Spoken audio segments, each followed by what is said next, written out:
Hello, I'm Marcia Cavanaugh. Thanks so much for joining us.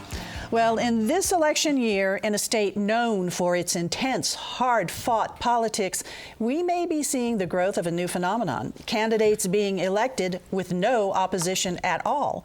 What's happening? Are politicians getting weary of politics? We'll take a look at that, as well as the heavily contested gubernatorial election. We'll also look at the combination of the state police and city officers and how one force differs from the other, as well as a controversy over electronic monitoring. Our Future Watch segment examines what to expect for the flu season. And 10 years ago, a hurricane hit Louisiana that was even stronger than Katrina. We'll remember Rita. We'll begin, though, by speculating on what impact today's resignation by the Speaker of the House could have on Louisiana politics. On the map for us are tonight's Informed Sources. Errol Laborde, producer of Informed Sources. Jeremy Alford, publisher, LivePolitics.com. Don Ostrom, Channel 12's Future Watch reporter. And Mike Perlstein, investigative reporter, WWL-TV Channel 4. We go to Jeremy first with the news today that Speaker John Boehner has announced his resignation from that position. What does that do to our Congressman Steve Scalise? That's the big takeaway for Louisiana, is it could end up translating into a leadership bump for Steve Scalise. Who's now the whip. He is now the majority whip. The majority leader position is open, and he hasn't come out and said that he's going to run, but the suggestion is there. Folks close to him say he's in the race, and Congressman Boustany came out with a statement today saying that he met with Scalise this morning and told him he would make a fine majority leader. So it seems like part of one reason that Boehner wanted to resign was because he's getting frustrated by the Tea Party faction within the party. Where does Scalise stand with that faction? Yeah, that's always been the problem for Boehner, is this kind of far-right conservative faction of the House. They have their own caucus. Scalise used to run the Republican Study Committee, which was that conservative faction, but it wasn't conservative enough for some members, so now they have their own caucus, and a member of that is Congressman John Fleming. The first vote that Steve Scalise had a whip last year, he got crossways with John Fleming, congressman from Shreveport, on the issue. So you got to wonder, what's Fleming going to do? Is he going to back Scalise, his own delegation member, or is this conservative caucus going to put up their own candidate? Is Scalise trying for this position openly, or is things happening behind closed doors? I mean, what's the situation right now? The word is traveling back channels right now. I mean, the stories are being written based on sources, but it's pretty clear to everyone that Scalise is ready to run as a candidate for majority leader. Is it normal to ascend that quickly if he were to get the post? It's a natural progression to move your way up from whip to majority leader and maybe even speaker. Not necessarily, but it's all been somewhat circumstantial. It's been because either Boehner was stepping down or the position opened up. But it is a pretty quick turn for him. I'm sure he'll take it, though. And generally his assessment, and the assessment of his performance as whip has been what? It's been more or less controversy-free. I don't think there have been many complaints aside from the conservative faction.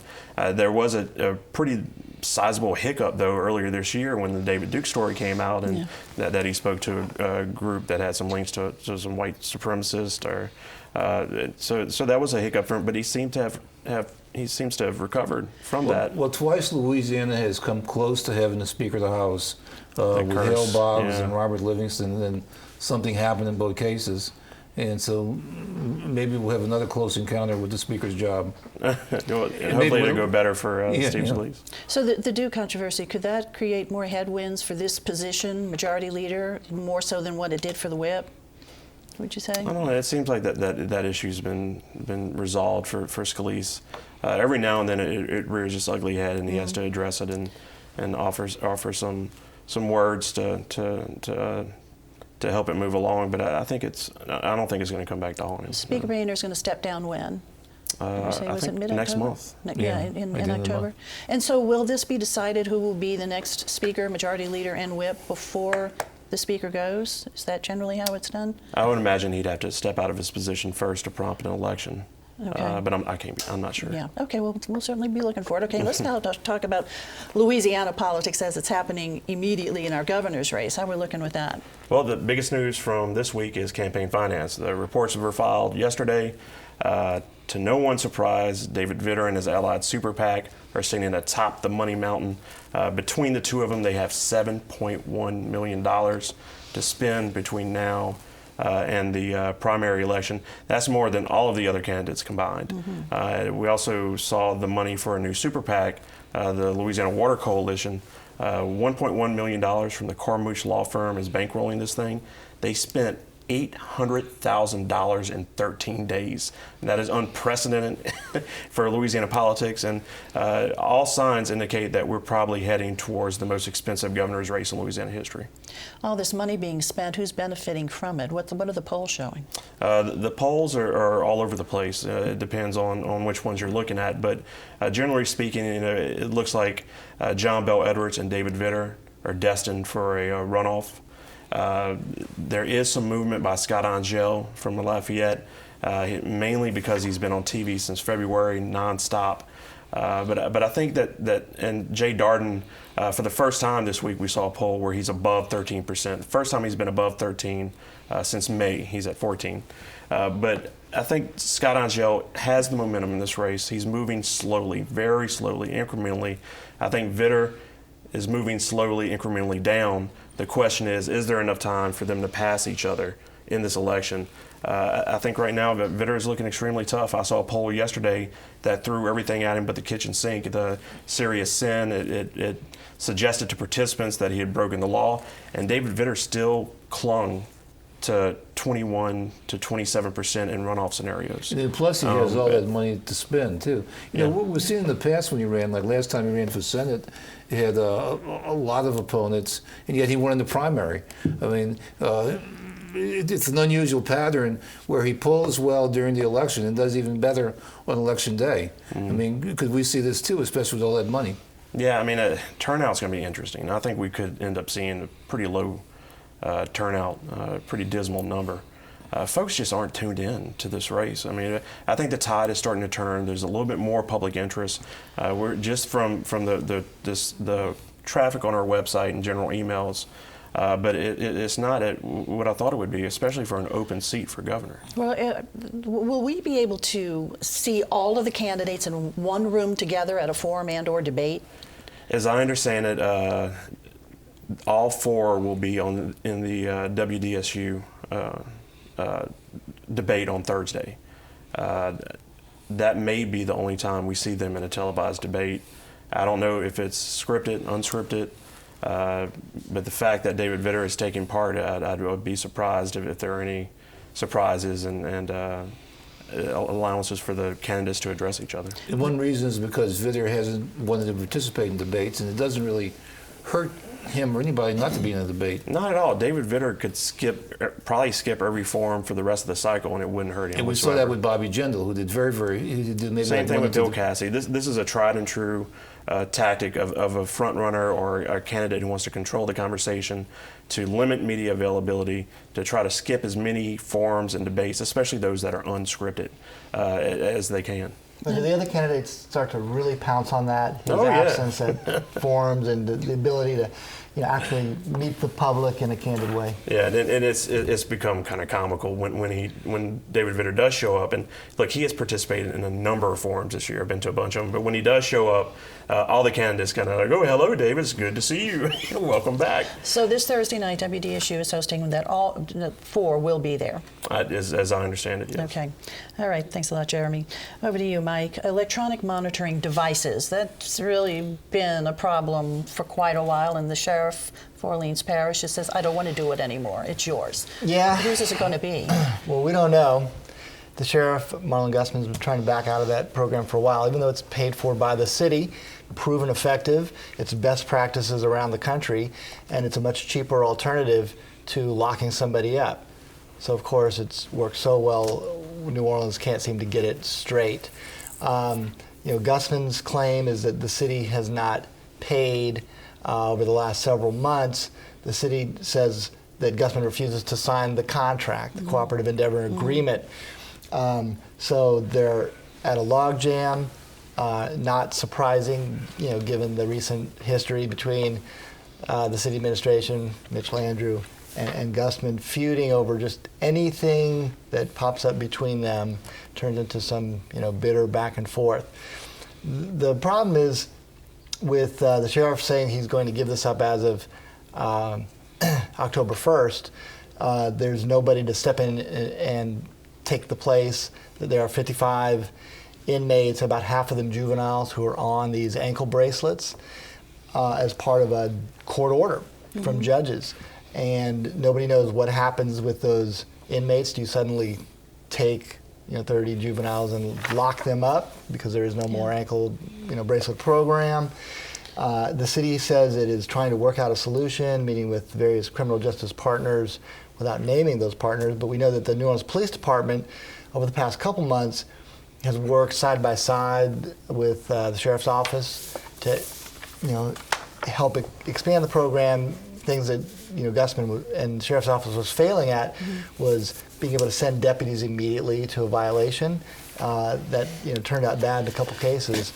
But the police department obviously is strained itself, cannot take on this entire program, and it would take minimum 10 officers, and those officers would be taken from the patrol ranks off the streets. As you said, the city, the NOPD has strained itself in its numbers right now. How much does the city pay for this each year? It depends on the number, but it can go up to about $500,000 per year. But here's the number that people need to know is that it costs the city $15 a day to have someone on an ankle bracelet. It's about double that to lock somebody up. Now, there are private operators of ankle monitoring programs that charge $10 a day. It's probably closer to the real cost plus a little profit. So it can be done at a huge cost savings to taxpayers. We had a private operator once, right? And we had a private operator who that company ran into problems. That's what resulted in it going over to the sheriff's office. He obviously had his own problems. And he tried to get rid of it in January of this year, right? But he was sending signals that he did not want to be involved. What it seems to boil down to with Gusman and Landrew is money. And if the city were paying promptly, and some people would say even overpaying for the program, given what he charges the city, $15 per day per bracelet, that he would still have it today. So he's given it up in October, and we don't know who's going to be running it. It is in complete limbo right now. The city behind the scenes is actually scrambling, meeting with people. There's a private operator in New Orleans, Alternatives to Incarceration, A2I, and they do some ankle bracelets here privately, at the request of judges. They've actually branched out into many states around the country, but somewhat overlooked here. Okay, another story we'll continue to look at. Thanks a lot, Mike. Over to Dawn right now, and we're here, flu season. Get your flu shot, they say. They say get your flu shot, and they say not just for you, but it really is. If you want to do anything for community spirit, community involvement, to help other members of your community, go get your flu shot, because you kind of protect the herd and those around you who can't otherwise protect themselves. There are certain people who benefit from it the most. Those would be the elderly or the very, very young who end up hospitalized because of the flu, people with kidney disease, liver disease, heart disease. I talked to Dr. Fred Lopez at University Medical Center. He said it's really the only totally universally recommended vaccine for everybody across the board, and only about 40% of the eligible 18 to 64-year-olds get it. And that's the population that can put everybody else at risk. They're the ones who get the flu and go into work with the flu and spread it around. And last year, Louisiana was really ground zero. We had the first epidemic proportions of flu in the country. Epidemic proportions mean more people are dying or hospitalized from it than normal, 6.8%. Last year across the nation, there were 145 pediatric deaths. They only measure the pediatric deaths from flu because with an older population, it's hard to tell whether it's underlying disease or something else that might have killed the person. But last year, the flu vaccine wasn't terribly effective. Usually, it's about 50 to 60% effective. Last year, it was only about 20% effective. Anecdotally, I can say I'm in a family of 5. All 5 of us got the flu shot last year. One person in my household got the flu, my daughter, and her duration of flu was shortened still. She was only sick for about 3 days, and doctors say you do still get that protection. Even if you get the flu and you've had your flu shot, you'll shorten the duration of it. They do say it's really hard to predict where it's going to hit, when it's going to hit. It usually peaks in February, but there are cases around the nation already, and it looks like this year it's responding better to the vaccination, which has been changed up. They put in last year's strain of flu A that got so many people sick is in the vaccine this year. It's readily available in this region at medical clinics and pharmacies, and I've seen signs for it everywhere. There are going to be 171 million vaccines available in the country, and it's really kind of... So adequate vaccine. I remember one year when there was really a shortage of right, vaccine. and they keep making more and more and more, but there's this segment of the population that is either anti-vaccine or just not getting it. Or worried that they're going to get the flu if they get the vaccine, which you've heard instances of people getting ill. Saying they feel a little bit ill. There's no... How young can you be to get it? What is the age for the youngest? 6 months and up. 6 months. 6 months and up. So it's out there. The flu is also out there. It's hard to predict where it's going to hit. Right. But they feel a little bit more confident about this vaccine? So far this year, the cases they've seen, anecdotally, it looks like the vaccine is working against it, so people aren't going to get as sick. If you do get it, stay home. Don't spread it to your coworkers and your friends and your family. Stay away from people. And so just look out for where vaccines are being given, and of course ask your doctor. Exactly. Because we're on right here now. We're there, and we'll be there through probably May. Through the winter months. Okay, Dawn, thanks a lot. Okay, on our elections, back over to Jeremy. Some people are finding themselves not having to run a race and just walking back into office. That's the best way to win, is without a competition. So there are 1,150 elections on the October ballot. Of those races, 45% have already been decided because they only drew one candidate. And this trend is growing. No one can remember more unopposed candidates compared to recent history. But it's more telling in the legislature. Slightly more than half already in the legislature have been reelected. They're ready to be sworn in. We're talking 73 members of the House and Senate. Let's put this into perspective, okay? If all of these unopposed candidates voted, lawmakers voted together as a group, they could block every single bill on the Senate side, and it would be impossible to get a 2/3 vote on the House side on issues they're opposed to. They could literally control the legislature, all with no mandate from the people or one vote from a single constituent. What's happening here? Why are people running? Well, I think in the case of the legislature, everyone who was elected without opposition is an incumbent, save one, Stephen Dwight from Lake Charles. He's a new member of the House. So they have the power of incumbency. I think, in the not so distant past, there was a bit of risk taking with our candidates, that they're willing to go and try to topple an incumbent. But before folks run now, they go get a poll, and the poll says they can't win, they're not going to run. Secondly, it's more expensive. Not long ago, you could win a state senate race with less than $100,000. Now, in a major metro area around the state, you need to put up 2, 3, 4 times that amount. Another reason, too, is who in their right mind wants to drag their family and friends through an election in Louisiana when there are reporters and bloggers who are just as eager as your opposition to pull skeletons out of the closet? I think we used to have these politicians that would wear their picadillos like armor, and we had broken heroes in Louisiana.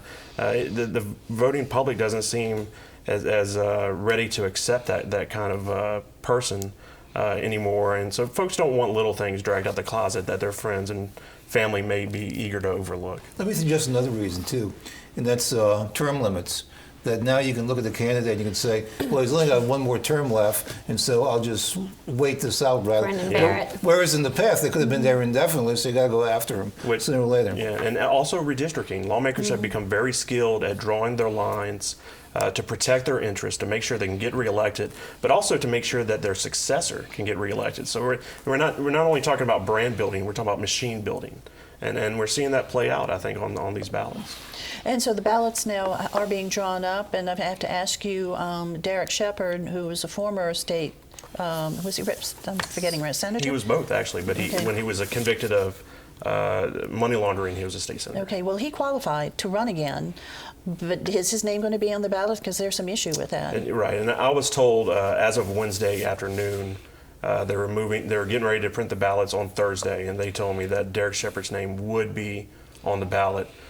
They said most of the parishes would have their ballots early next week or at the end of this week, but those that have contestant elections may get it a little bit later. But I was told that Shepherd would be on the ballot. Okay, and this is being legally challenged, so we should Yes, say. it is. Okay, Jeremy, thanks a lot. All righty, State Police and NOPD, they're working kind of side by side a little bit more now, particularly in the French Quarter and CBD area. Well, right. As we remember, 50 state troopers were invited and welcomed with open arms to help the beleaguered NOPD, badly understaffed. But now we're starting to see some, signs of friction. Sure, the troopers and patrol officers are working side by side, but NOPD looks across the street at a trooper and sees someone who's getting paid more, doesn't have to work under the scrutiny of the federal consent decree and all the things that go with that, including body cameras, lots of paperwork. So there is some friction. Most recently, we saw the state police start an academy class, and 7 existing NOPD officers jumped ship to join that academy class, including one person who was basically still a recruit, had just finished field training for the NOPD.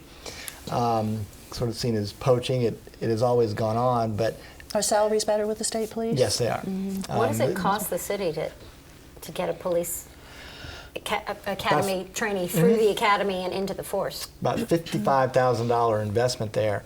And that's one thing if you've gotten, 10 years from an officer, and people move on with careers, climb the ladder. But when you have someone who's just finished field training and about to actually become an effective patrol officer and jump ship at that point, it's almost like $55,000 down the drain. Well, how are they working together? How is this working? Well, they were actually, state police do respond to calls for service.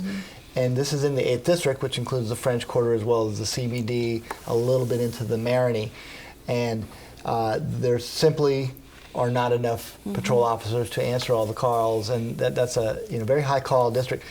The district itself is compact in size. Population matches the other districts. However, there's always an influx of tourists. Yeah. It can be, it can add 80,000 people to the population of the city in big events. So that does a lot of coverage, and they respond to calls. They often work side by side with NOPD. NOPD, of course, steps in and takes over if it's a long-term investigation, homicide, armed robbery. But they tout, more than 4,000 stops, hundreds of arrests, so that they're very active. And the city's paying for this, right? For this That's extra correct. amount of officers, and so the NOPD must feel a little Well, bit torn about that. There was certainly, some officers who, for the purposes of retention, had been saying, look, we're seeing all these existing officers leave the force. How about, at least matching state police pay? And they, in fact, gave raises. It's a total of 15% of raises.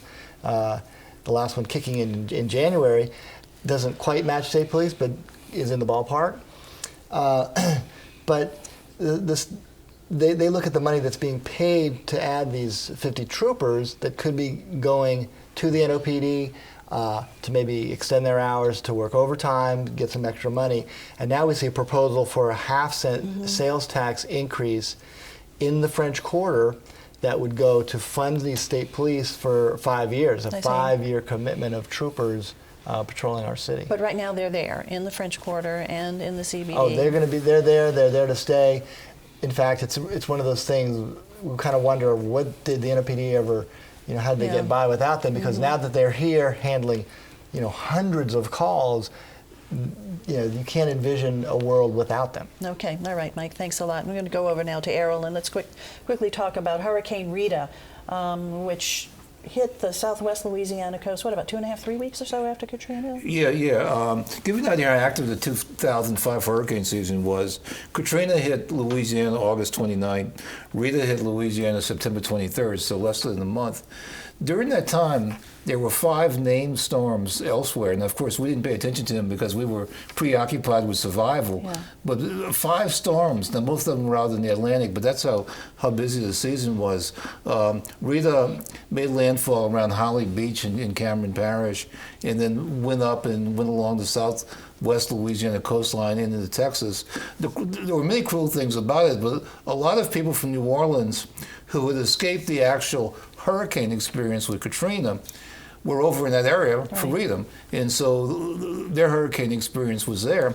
And it was a brutal hurricane. When it was in the Gulf of Mexico, it was the highest, the most powerful hurricane ever at that time. By the time it made landfall, it had weakened a little bit, but it was still a major hurricane. But imagine all these evacuees from Katrina that were over in Texas. It hit Houston really hard. And another part of the problem when it got into Texas is that Texas was having a major heat wave, especially in the Houston area. So you had all these people in their automobiles who were just stopped in traffic. They couldn't be running their air conditioners, and it was a heat wave, and their cars were heating. And there was a horrible incident where a bus that had 23 people from a senior citizen home got so overheated that it caught fire. And so some of the incidents just in escaping were actually worse than the damage. But Rita was a major impact. And like Cameron Parish, which is to southwest Louisiana, I guess with Grand Isle, it's to southeast Louisiana. It's a target right there in the Gulf. It had a population of about 9,000. It's about 7,000 now. It's come back slowly, but it's never still gotten to where it was. It was a serious storm, and it was definitely a 1-2 punch for Louisiana. Okay, time for looking ahead. Last night there was another robbery of an uptown restaurant, Cafe Atchafalaya, and Ann Tuneman, who's the head of Tales of the Cocktail, is sitting on a mass email today saying, we got to get mad, we got to do something, and she referred also to the robbery at Patois a few weeks ago, and revealed that back then her organization donated $3,900 to the staff to help for lost tips, but she says, we got to do something, and she's saying, as I think a lot of people agree, we got to forget about all the other issues. We got to make fighting crime #1 and do something. I think a lot of people would agree with you, Errol. Jeremy. There's going to be a new poll out on the governor's race that's being underwritten by the Advocate and WWL. They start rolling out the poll on Sunday, and I think they're going to be doing things all week on it. Okay, Jeremy. Thanks, Don. Next Saturday, October 3rd, is the 35th year for Art's Sake, put on by the CAC. 35 years of celebrating art downtown and around the city. So get out and take a look. 35 years ago. Oh my goodness, 35 years. That's hard to believe. Okay, Mike. Yeah, in addition to plugging the WWL TV poll, which rolls out Sunday and extends for a couple nights after that, look for the next battleground in this fight between the sheriff and mayor over what's called the Phase 3 jail that Gusman wants. The city says $84 million, can't pay for that. Major battle that's probably going to get resolved by the federal judge overseeing the OPP consent decree. Okay, Mike, thank you. Thank you guys for being here. Thank you all for joining us, and we want to see you again next week for Informed Sources. Have a good evening.